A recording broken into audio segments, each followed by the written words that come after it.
iPhone 6s Plus review.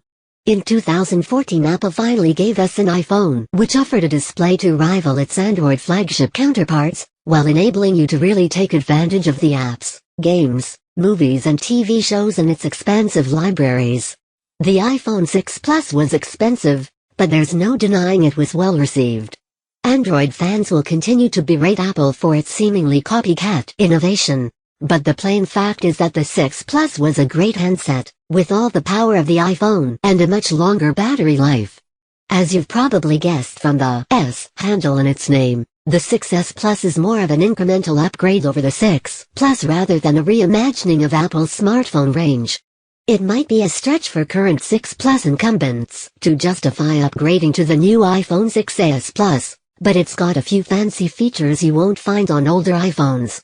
There's no mistaking the incremental credentials of the iPhone 6s Plus when it comes to design. It looks identical to the iPhone 6 Plus, and I mean identical. Remember the iPhone 4 and 4S? It's like that.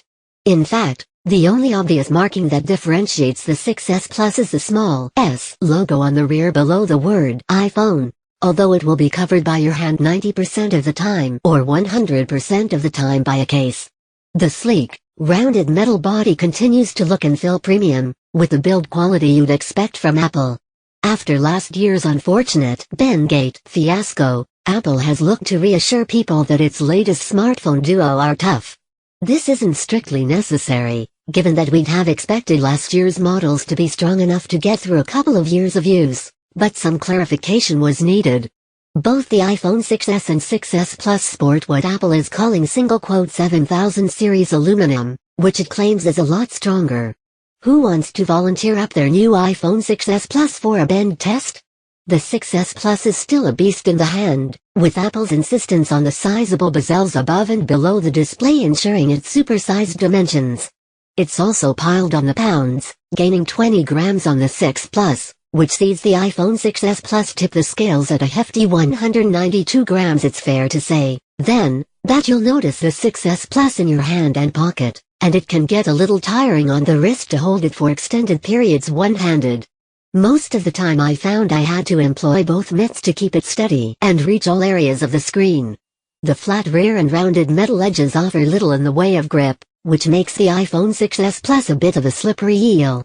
Display on first viewing. The screen on the iPhone 6s Plus is the same as its predecessor, with a 5.5-inch panel sporting a full HD resolution and 401p pixel density. That makes it sharper than the smaller iPhone 6s, which only musters a 1334x750 resolution, resulting in 326p. Text and images are crisp and clear, colors are vibrant and images pop, especially if you whack the screen brightness up. Just keep an eye on the battery life if you do. The IPS screen is covered in toughened glass with fingerprint-resistant oleophobic coating, and it does a better job than most at keeping the display relatively print-free.